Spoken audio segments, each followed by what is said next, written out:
পালঙ্কের দ্বারে শুয়ে পড়ে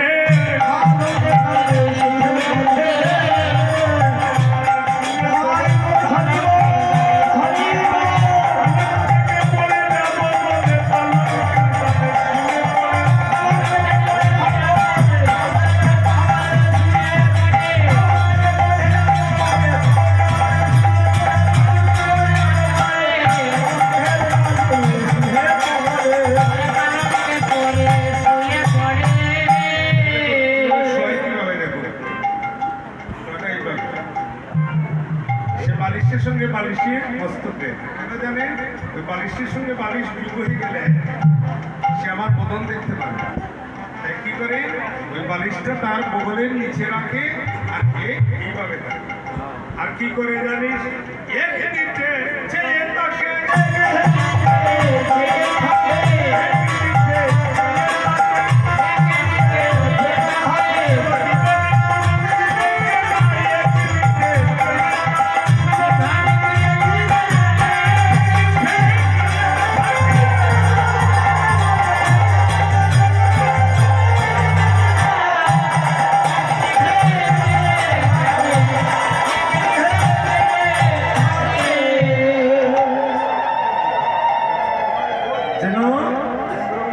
জীবনে কোনদিন আমাকে দেখে নেই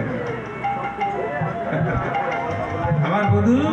আমার মনে হচ্ছে আমাকে কোনদিন দেখে নেই। এক দিকে শব্দের তো কি জানো? দিকে পলক পড়ছে, পলকটাই করে আছে, পলক মারেনি। এই যে পলক যে মারতে যে সময়টা দেখবে না, এটা তার দুঃখ। এইভাবে চেয়ে থাকবে। আর কি করে বলবো? বলছে আর কি করে আমার বন্ধু জানিস? আস্তে আস্তে খুব মন দিয়ে শুনবেন। আমার চরণটা তার বক্ষের মধ্যে আছে দেখে কি করে জানিস? খুব সুন্দর করে একটা সোনার কাঠির মধ্যে, কাঠি তো বুঝছেন, শলা, একটা সোনার কাঠির মধ্যে সোনার এই কাঠির অগ্রভাগে তুলা ভিজিয়ে আমার বধূ আস্তে আস্তে আমার নখের ভিতরে যে ময়লাগুলো আছে খুব সুন্দর করে পরিষ্কার। আহা, এমন উত্তম ভালোবাসা জগতে শুনছেন তো? এগুলো যদি আমি তো প্রতি আসরে বলি, এগুলো ছেলে মেয়ে বিবাহের আগে তাদেরকে শোনাতে হবে, তাহলে স্বামী আর স্ত্রী কৃষ্ণ ভক্ত হলো। এর জন্য আমরা রাধা কৃষ্ণ সাজবো না, আমরা রাধা কৃষ্ণ লীলাটাকে অনুসরণ করব। খুব সুন্দর করে শলা দিয়ে পরিষ্কার করে। আর কি বলে?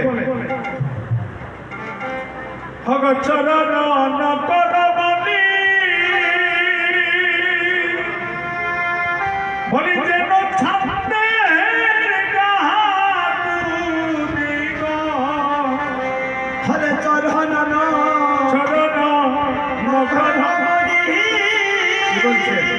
চরণ নখর, নখর মানে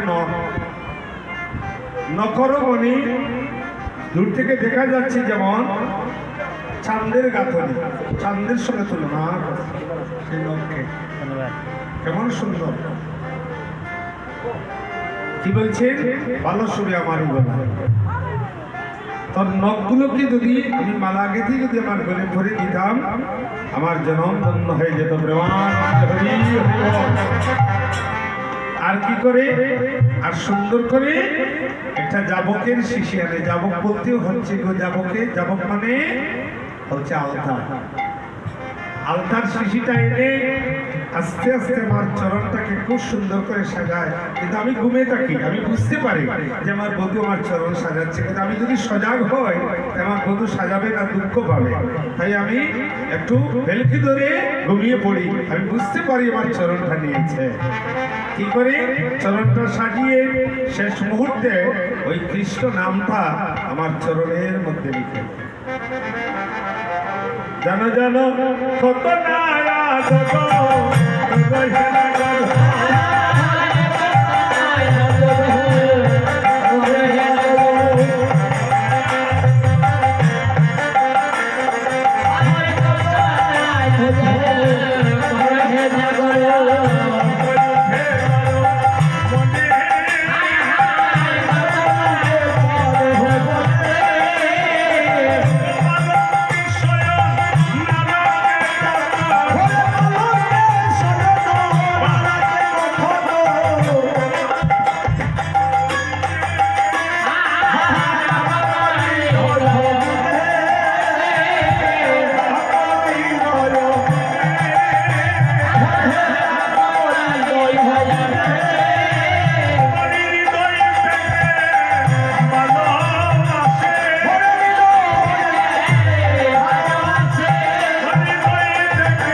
বলিস না রাধে, আমরা এমন ভালোবাসা কোনদিন আমরা শুনি না রে। এই জগতে আরো কত নারী আছে, এমন ভালোবাসা কোনদিন শুনি না রে। কত নারী নয়ন জলে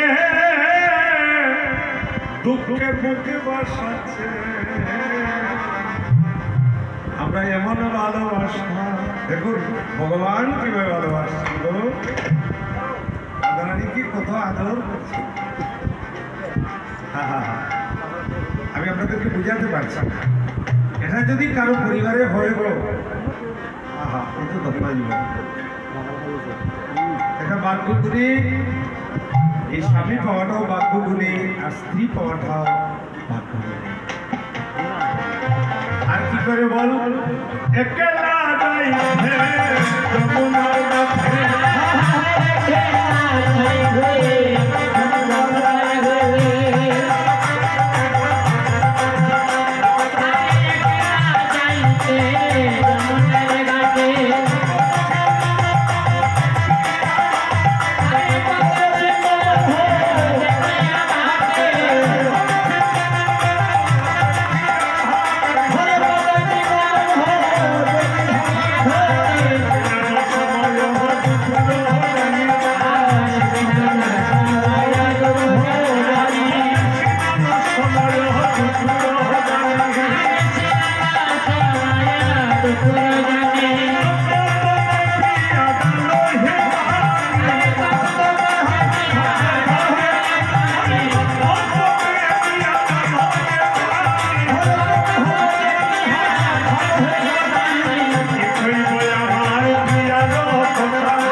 শেষ করার ইচ্ছা,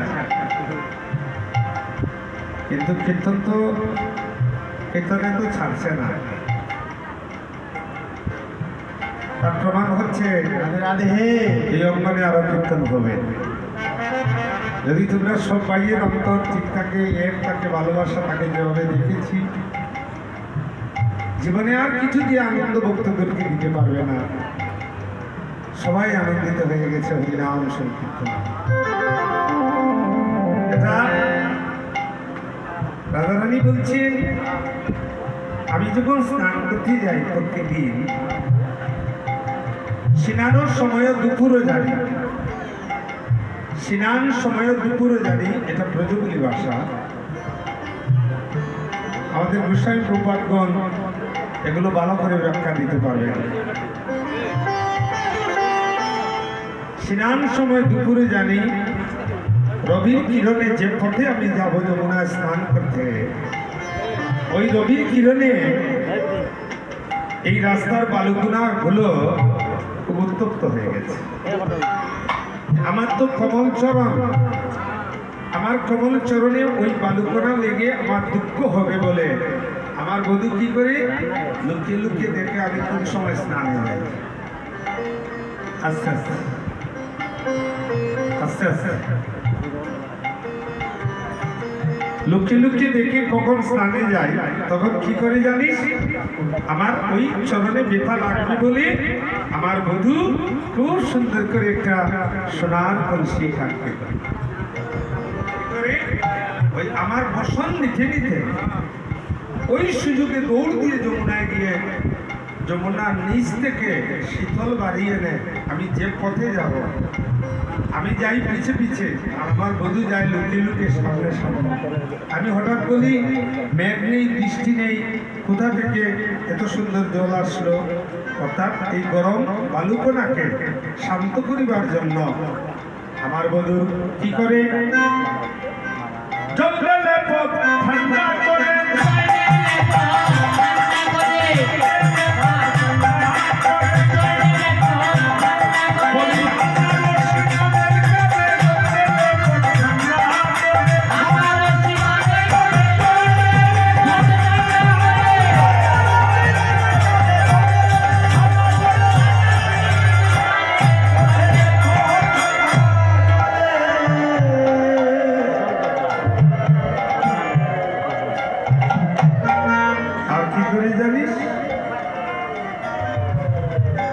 যে কাঠে আমি স্নান করি, ওই কাঠে যে আমার বধূ আমার যেখানে কাপড় কাচা হয়,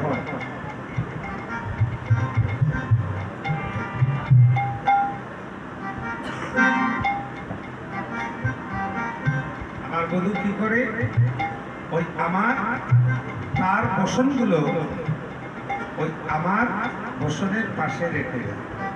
কি করে, যে আমার বসনের পরশ লাগবে বলে, বসনের পরশ লাগবে বলে, আমার বসনের পরশ লাগবে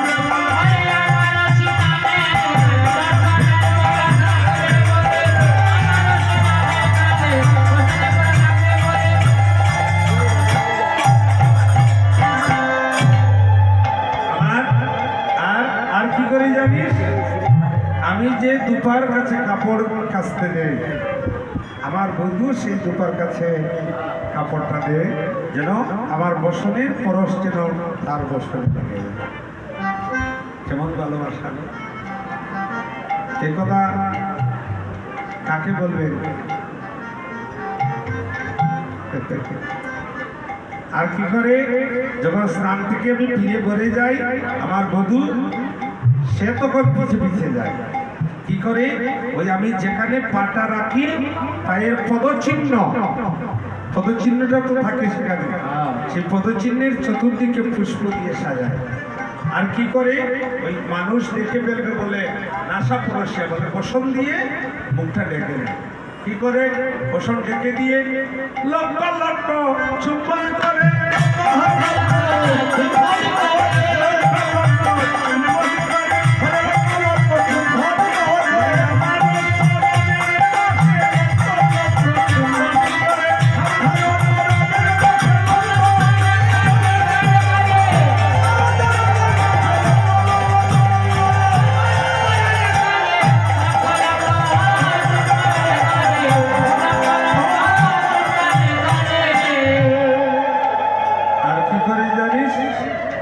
আমি যখন খাওয়া দাওয়া সেরে যখন প্রসাদ পেয়ে যখন আমি কি করি, আমি থাম্বুল চর্বণ করি, আমার বধূ দাঁড়ায় তাকে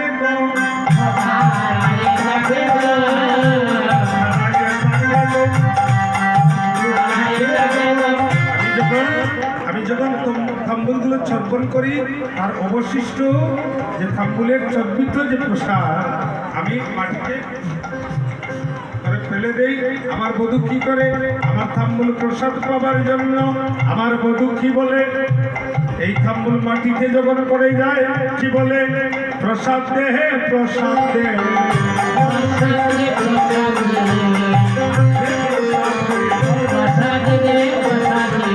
আমারও থাম্বুল চরিত প্রসাদ দে হে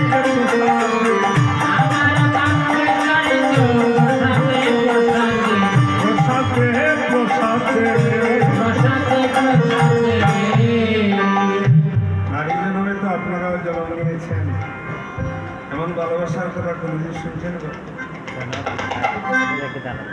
এগুলো যদি কেউ জীবনে শিখতে পারে আর এই কথাগুলো যদি স্বামী স্ত্রীর মধ্যে এই কীর্তনটা অনুসরণ করে, নারী জন্ম ধন্য, পুরুষ জন্ম ধন্য।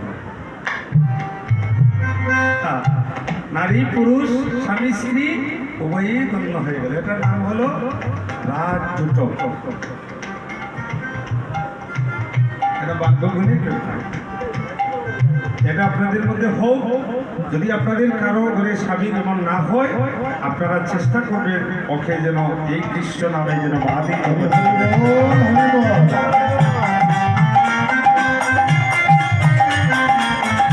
এই করে। আজকে কীর্তনের পূর্ণাতিথি সময় এসেছে। কীর্তনে কিছু সিস্টেম আছে। আমাদের যে কোন বর্তমান যুগে যে কীর্তনের পূর্ণা হয়, এটা কিন্তু মহাপ্রভুর সংবিধানের বাইরে। পূর্ণার নিয়ম হচ্ছে নগর পরিক্রমা করে এসে মহান্ত বিদায়। কিন্তু আমরা একটু সুবিধাবাদী হয়ে গেছি। আচ্ছা, এখন যদি পূর্ণা হয়, বার্ষিক উৎসব দিন হবে।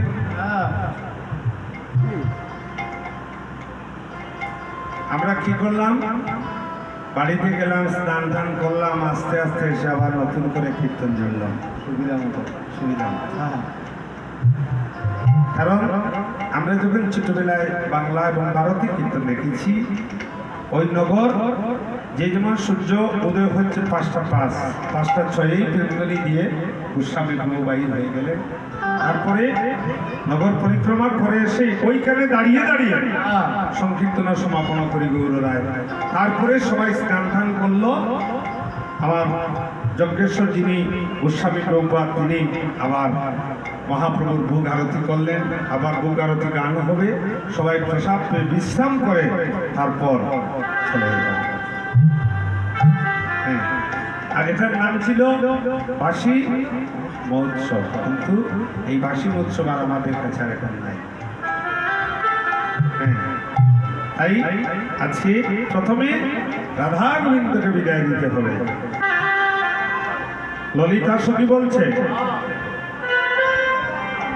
আরে কোন প্রাণে কয় প্রাণে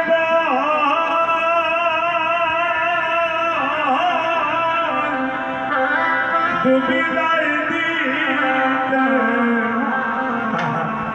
এই গানগুলো ছিল আমাদের সিলেটের আদি গান, কিন্তু এই গানের মধ্যে এখন প্রাণহীন গান হয়ে গেছে। ওই সিনেমার জগতের গান এসে গেছে। এই জন্য আমাদের কীর্তনে আর সুরগুলো পড়ে। আগে আপনারা ছোটবেলায় শুনতাম আমাদের বাবা কাকা যেটা, যেমন আমি তোমায় নিতে আসি না, এই দেখা দাও হয়ে জীবন। এই যে গানগুলো, কি সুর, কি সুন্দর সুর ছিল তাদের মধ্যে। তোমার সিফাত যদি মজিয়ে থাকি, করিয়ে মনের ওই বাসনা। এই যে গানগুলো, এখন ওই গানগুলো ধরলে আজকালকের আমাদের মতো চেংলা যারা, তারাও বলে হ্যাঁ কি গান নেই। এই গানের মধ্যে কি সুর ছিল। আজ আমার সুরের একটা কলি মনে আছে। আমি তোমার নিতে আসি না,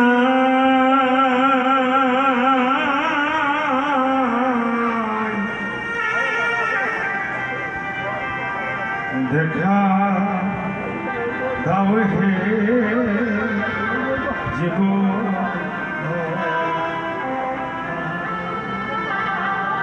কি বাবা মনে পড়ে গানগুলো? এগুলো মনে পড়ে গানগুলো? কি বলছে? দেখা আসি না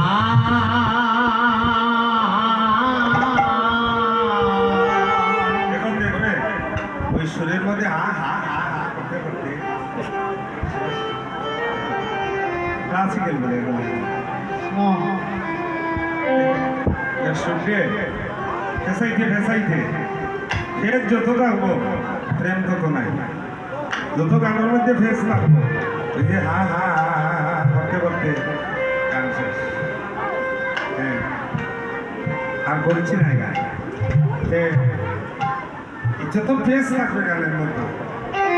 সরল সোজা গান হলো সিহটের গান, যে গানের মধ্যে বুক করা প্রেম আছে, ভালোবাসা আছে। অনেকে এখন বলে না আমি তো এখন ক্লাসিক্যাল হয়ে গেছি, ক্লাসিক্যালের মধ্যে কোনো প্রেম নেই, ভালোবাসা নেই।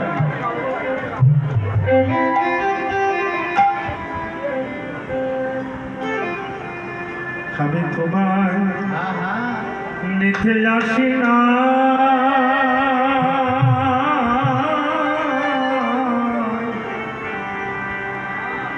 একবার দেখা দাও হে জীবন, হয় আমি তোমার আমায় দেখা দিয়া আমার প্রাণটি রাখো, আমি জন্মের মতো দেখে যাই।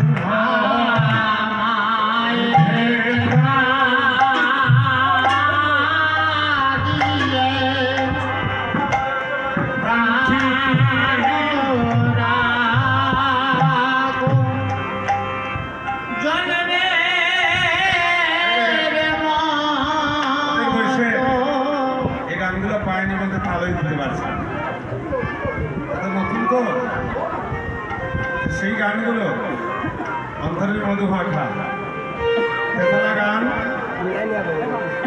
তার পাক আছে,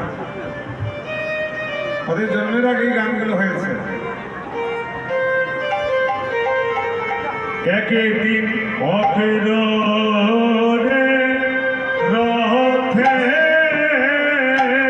দেখা হলো রে পথে,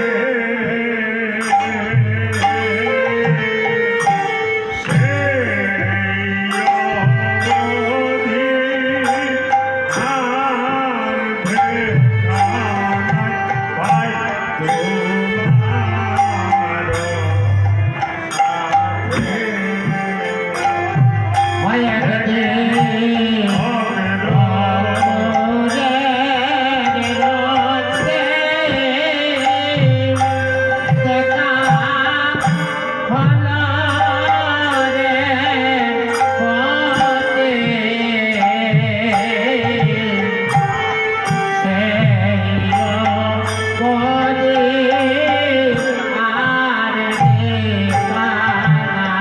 বানাই